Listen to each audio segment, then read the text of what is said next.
Assalamualaikum warahmatullahi wabarakatuh. Perkenalkan, nama saya Dianti Sri Ayuni dengan NIM H.2010434, Prodi PGSD semester 7. Tujuannya dibuat video ini adalah untuk memenuhi salah satu tugas ujian akhir semester mata kuliah seminar usulan penelitian. Di sini saya akan menjelaskan terkait hasil penelitian saya yang berjudul penerapan metode pembelajaran berbasis joyful learning untuk meningkatkan motivasi belajar siswa.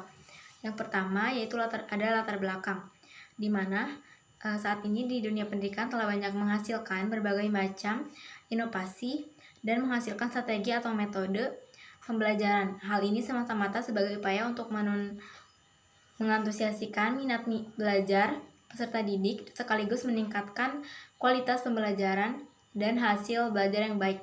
Tetapi pada kenyataan di lapangan, berdasarkan hasil observasi yang telah dilakukan di SDN Cilamber 01, saat ini masih banyak guru yang masih menggunakan metode ceramah, dan sehingga siswa merasa bosan ketika belajar di kelas. Lalu yang kedua ada fokus dan subfokus penelitian.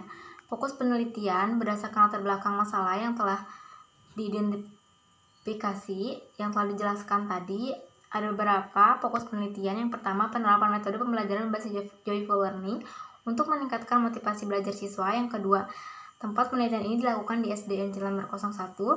Lalu sampel penelitian ini adalah siswa-siswi kelas 2 SD. Dan selanjutnya yaitu ada subfokus penelitian, di mana subfokus penelitian ini yaitu mencakup sikap siswa ketika menerima pembelajaran di kelas, lalu motivasi dan hasil belajar siswa setelah diterapkan metode pembelajaran berbasis joyful learning. Lalu selanjutnya ada rumusan masalah. Jadi rumusan masalah yang terdapat dari penelitian ini yaitu apakah penerapan metode pembelajaran berbasis joyful learning ini dapat meningkatkan motivasi dan hasil belajar siswa kelas 2 di SDN Cilamber 01.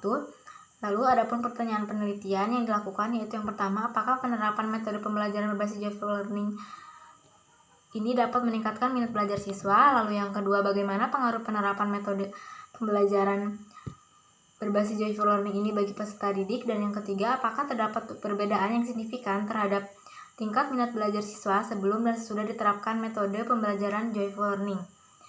Lalu yang selanjutnya ada kegunaan penelitian. Kegunaan penelitian ini mencakup kegunaan teoritik, lalu adapun kegunaan praktik yang mencakup kegunaan bagi guru, bagi siswa, dan bagi peneliti. Lalu selanjutnya adapun tinjauan pustaka. Tinjauan pustaka ini ada beberapa hal yang dibahas dari tinjauan pustaka ini. Yang pertama, definisi joyful learning. Dari definisi joyful learning ini yaitu merupakan salah satu perencanaan atau pola yang digunakan sebagai acuan untuk merencanakan kegiatan belajar mengajar di kelas ataupun pembelajaran tutorial. Lalu adapun langkah-langkah penerapan joyful learning. Yang pertama, penggunaan pertanyaan untuk berpikir kritis. Yang kedua, penggunaan video atau multimedia. Yang ketiga, penggunaan metode bervariasi dalam pembelajaran. Lalu untuk selanjutnya, adapun kelebihan dan kekurangan model pembelajaran joyful learning. Yang pertama ada kelebihan joyful learning, yaitu yang pertama, suasana belajar menjadi rileks dan menyenangkan. Yang kedua, banyak strategi yang bisa diterapkan. Yang ketiga, mengangsang kreativitas guru. Lalu adapun kekurangan dari model pembelajaran joyful learning sendiri, yaitu yang pertama, suasana kelas tidak kondusif jika guru tidak bisa mengkondisikannya, dan yang kedua yaitu tuntutan kreativitas yang tinggi bagi guru. Untuk selanjutnya yaitu adapun minat belajar peserta didik. Adapun definisi dari minat belajar sendiri yaitu minat merupakan sebuah keinginan, kesukaan dan perhatian terhadap diri seseorang.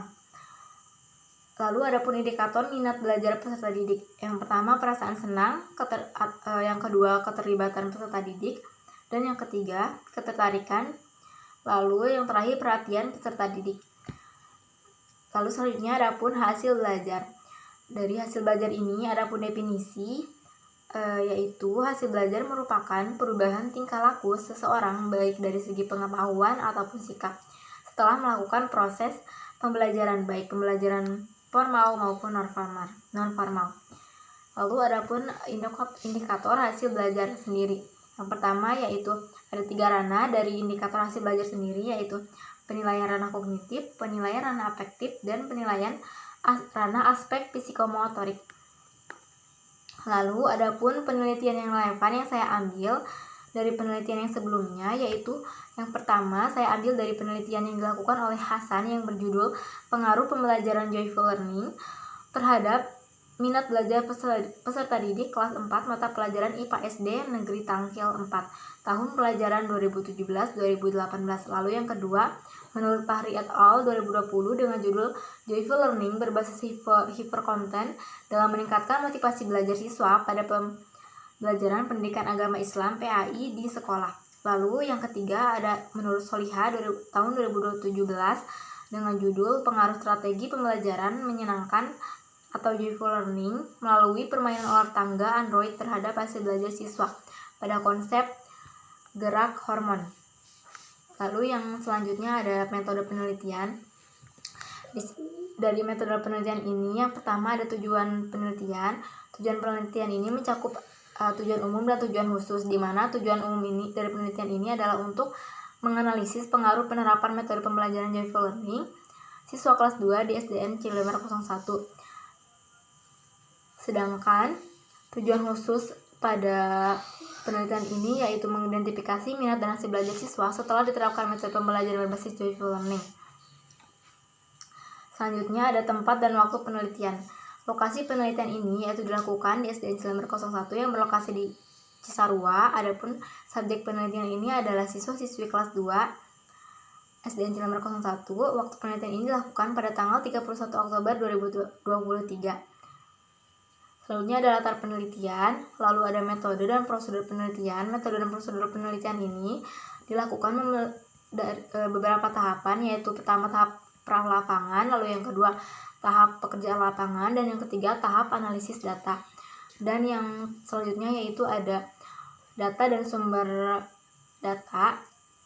Data dan sumber data ini mencakup dua, yaitu sumber data primer dan sumber data sekunder. Lalu adapun teknik dan prosedur pengumpulan data. Jadi teknik dan prosedur pengumpulan data pada penelitian ini yaitu mencakup tiga, yaitu yang pertama observasi, yang kedua wawancara, dan yang ketiga dokumentasi. Lalu selanjutnya ada prosedur analisis data. Prosedur analisis data juga ini mencakup tiga tahapan. Yang pertama yaitu reduksi data atau menggolongkan data, yang kedua melakukan display atau penyajian data, dan yang ketiga mengambil kesimpulan atau verifikasi. Dan yang terakhir yaitu ada pemeriksaan keabsahan data, di mana pemeriksaan keabsahan data ini mencakup tiga tahapan juga, yaitu yang pertama triangulasi, yang kedua ketekunan pengamatan, dan yang ketiga diskusi dengan teman. Kesalahan maupun kekurangan. Terima kasih. Wassalamualaikum warahmatullahi wabarakatuh.